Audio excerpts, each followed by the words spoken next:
Hello and welcome to Murphy's Garden, and you join us back home in our own garden. And rather excitingly, we've got all these plants, new plants that we want to incorporate in our garden. So the first one, the priority, is to get the tree in. So this is the lovely Crataegus persimilis prunifolia that Olivia had as central part of her garden, and we've got it home safely.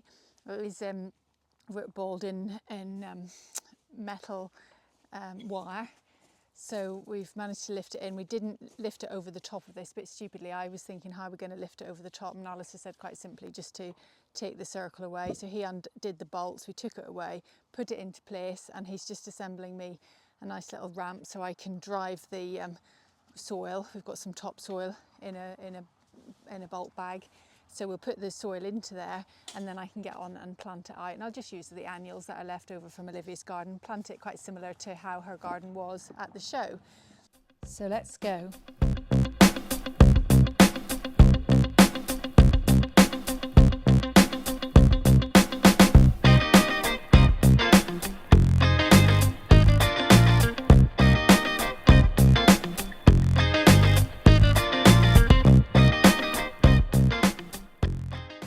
So I'm just here with the tree. So we're doing a mix of the two.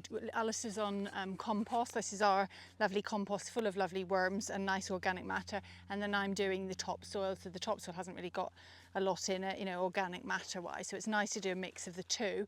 And you'll see that the root ball of the tree was growing. The tree, when Olivia saw it at the nursery, was growing in an air pot. So they remove it from the air pot and they wrap it in hessian, and then it's all held together with wire. And the wire makes it easier to transport and holds everything together. And when you plant it, you just leave the wire in situ and the roots will just find their way through the wire. You don't need to remove that. If you remove it, there is a risk that the tree could die. So I think we did that with one of our hornbeam, and it just all kind of collapsed, and the tree had to be replaced at a later date. So leave the wire in situ. Lovely wiggly worm here already, so that's nice. So I'll get back to it. Alice has mocked up a fantastic ramp which makes the whole job a lot quicker. So I'll get back to work.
So it's all full now. It's taken us a long time and a lot of barrow loads of compost and topsoil, but we've managed to fill it.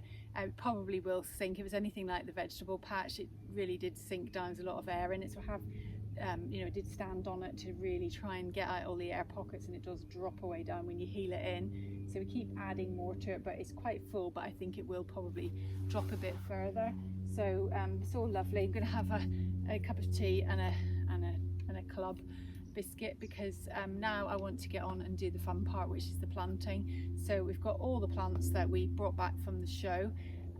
Some of them are looking a little bit sad because they're quite pot bound, and it's been a week that they've been in these quite full, the soil's quite full in the pots, so it's quite difficult to water. So I'm really going to soak them, and we'll place them all out and then we'll start planting. I think Olivia's going to come out and help. So these are all the plants, all lined up, ready to go in. They've all had a water. Difficult to water them because, as you said, they're pot bound and they're very full in the pot. So we'll have to just cut them back a bit, I think. So it won't look very colourful to begin with, but we'll just start. Here's Olivia's making a start on just putting them in. So I'll put it on time lapse and we'll get going.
So Operation Tidy Garden is well underway. So we've got this done.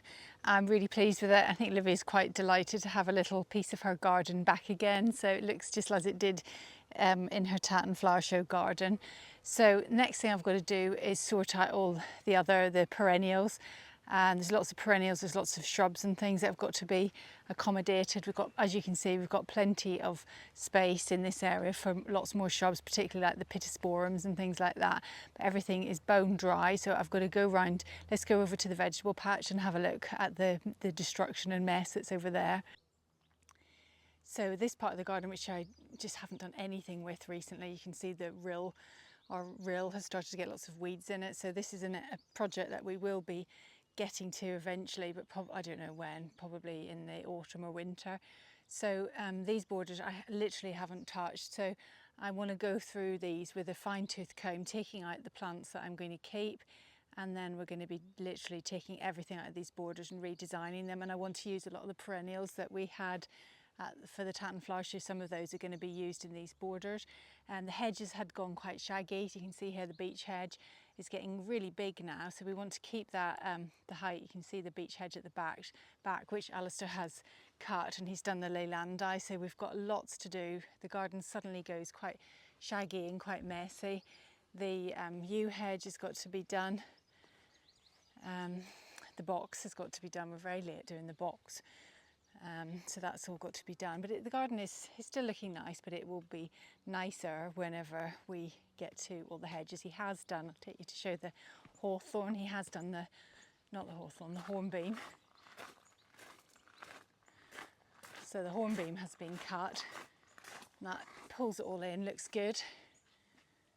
So we just need to do the same with all the other hedges, and got to do lots and lots of weeding and just generally tidying up. So I'll take you into the vegetable patch to show you what's going on in here. The roses, this little clematis is fab. It's looking lovely. This is called Princess of Wales, this clematis. And the roses are just starting to come into another flush.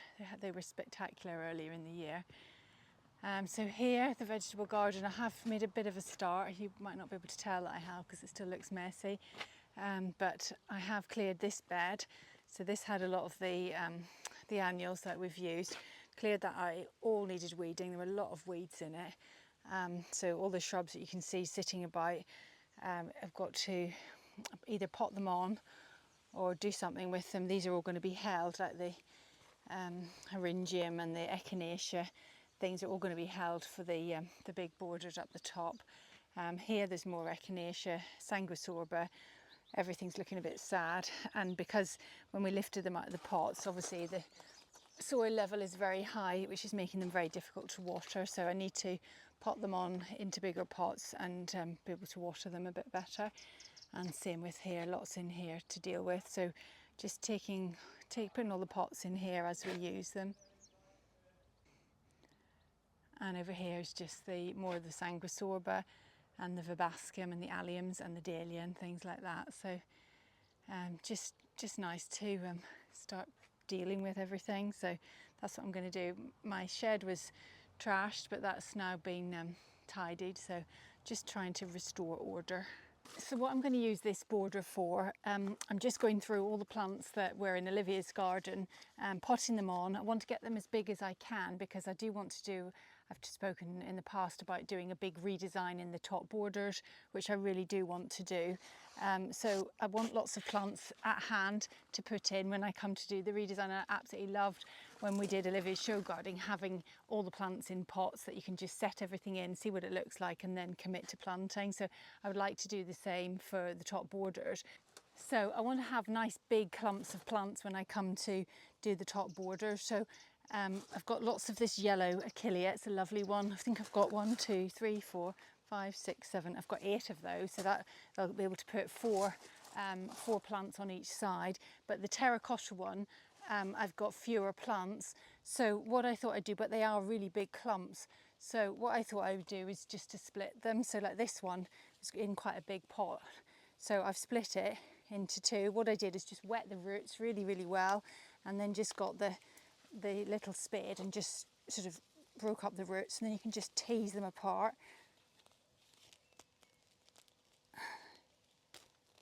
That's it. So that's quite a nice little clump. In fact, that's as big as the yellow one. So we can just put that into a pot, and then when it comes to plant in the autumn, that should have had time to bulk up. So that's a really good way of producing more plants for free.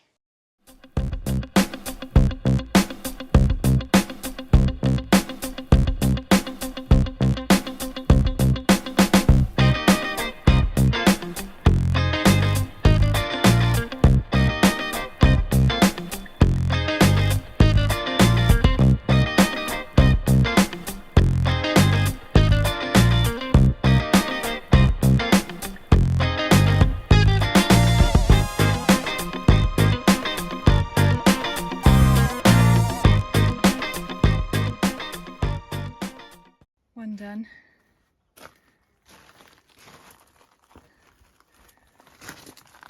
Next one to weed and then to plant out.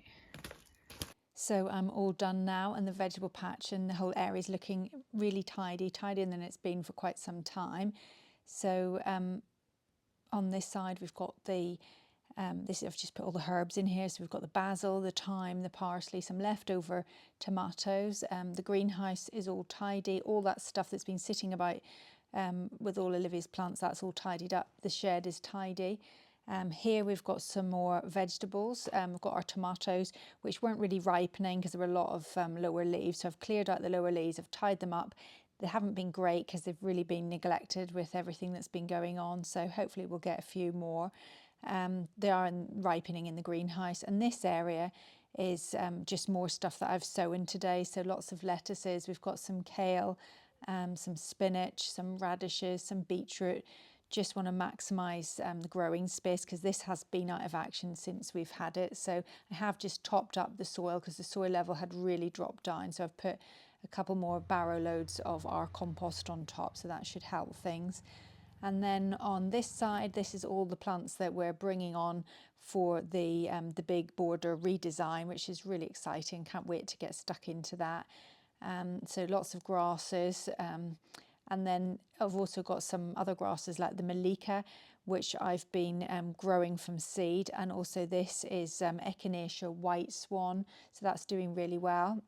And we've got the geranium brookside, and then the salvia nemorosa caradon, and we've got lots of that, some on this side, and then I find some more, so some on the other side. And I've been sure to label everything really, really well. Every plant has been labelled, because when flowers start to go over, then you can't remember. I know from bitter experience that you can't remember what anything is, especially things like the achillea, which is down this end. We've got the 2 types of achillea and different colours, so we won't know which is which. And then you will just see in the background here, this is the cut flower garden, so we will do another video about this area and about the whole garden in more detail, but for now we're just going to focus on sorting the garden out, ready for the big tour next week, hopefully. So let's move on now and let's get these shrubs in. So we've done the annuals, they're all in the circle under the tree. I've done the perennials, and all I'm doing with the perennials is, by having them in the vegetable patch, I'm just going to let them get a little bit bigger over the rest of the season, and then we'll be putting them in the new borders and doing the big redesign of the long borders.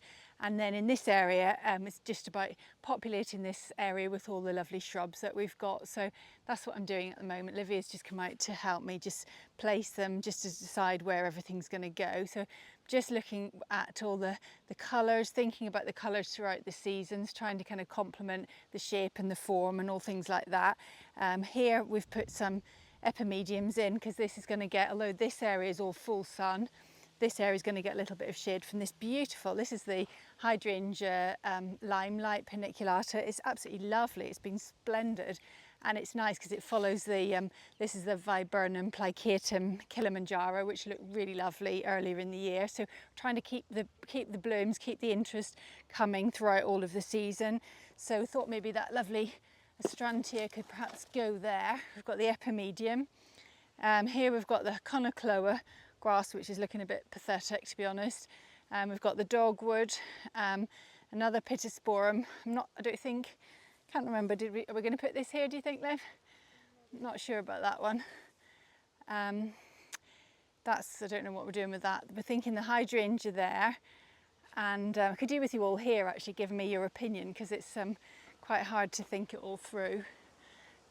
Underneath the ace, so the ace is getting quite big. It's been in now for probably, what, 4 or 5 years, would you say, Liv? Something like that. So we're going to get a nice little bit of shade here from the sun as it comes around this way. It will be shaded, so we can use these lovely hostas, and they will really complement the nice bark on that Acer griseum. Here we've got a bit of grass. This is the Melina cerulea grass, which will add a little bit of movement somewhere here. That's just a pyrrhus there. That's just some hellebore there, and then that's the little Mungo Sunshine or something, I can't remember what it's called, I'll put it on the screen. So here we've got the hydrangea paniculata limelight, so that's another one, so that will just bounce the eye down the garden onto here. And this has got the blooms on it. Obviously at this time of year it's looking a bit dry, so that's why it's not looking quite so good. It needs a good water and being planted. Here we've got the Cornus cursa. So the Cornus cursa has got the lovely cream bracts, but they won't be out at the same time. This will be cream later, and this will be cream early in the year. So the cream will then be sort of contrast with this nice pittosporum. So the pittosporum, early on, it's just got the purple foliage, and then in the spring it starts to get the new growth, which comes through green. So I think that hopefully will kind of complement everything. Then here we've got this Formium, I think this is Jester. It's got the lovely, no, it's not called Jester, I can't remember, I've put the name on. It's got this lovely little red tinge to the leaf, and behind it we've got this arbutus. And the arbutus, also known as the strawberry tree, has got quite red stems, or bark I should say, and it obviously has the little strawberry fruits on it in the autumn, so that might be quite nice together, because the red will just bring out the little reds of the fruit on the strawberries. And then here we've got a hydrangea which is behind the arbutus, so it will give it a little bit of shade because it's very, very hot up this part of the garden, so that will shelter that a little bit. We've got the corylus, which is really lovely really in the winter months when it loses its leaves, and because this area is full sun, we've got the Hylotelephium. because it's very dry and very hot here, so I think that's going to like it. We've got that will contrast with the Psychocarpus, which is behind it, which has got these lovely red foliage. And then we've got another one of these grasses, the Melina cerulean grass. There is the Parotia persica tree, which has obviously got green leaves at the moment, but will soon be starting to get the lovely autumn colour. This is a lovely little hydrangea called Misatomi, I think it's something like that. And it's got this cream flower with little pink tinge on the edges of the petal, which would look lovely as it gets bigger against that, I'm thinking. It's small at the moment. Here we've got the Pittosporum nanum, Pittosporum tuberum nanum. That's right, we've got 3 of those. They don't get very big, but I think that will look nice there. That's the heavenly bamboo, which takes on this lovely red foliage in the autumn. Here we've got the miscanthus. This is the morning light miscanthus, so that is going to get quite big and look nice. It will have the big plumes on it in the autumn, so that will look lovely against the hedge. This is a Leylandi hedge, which Alistair has now pruned. He's given that its top. Everywhere, all the hedges need done. He's made a bit of a start on the beech hedge and things, but we have got a lot of work to do. So we're just working our way around the garden, getting everything back under control again. And this is the lovely Heptacodium mycinoides. So that's looking good. All the trees are looking lovely. They're really looking very good, and we've been lucky because we've had quite a wet year so far, so it's kept everything well watered. It's starting to get some flowers on it there, so I'm quite excited to see what that's going to look like. The roses are at the back. This is the Woolerton Old Hall. Everything needs deadheaded. It's all been a bit neglected.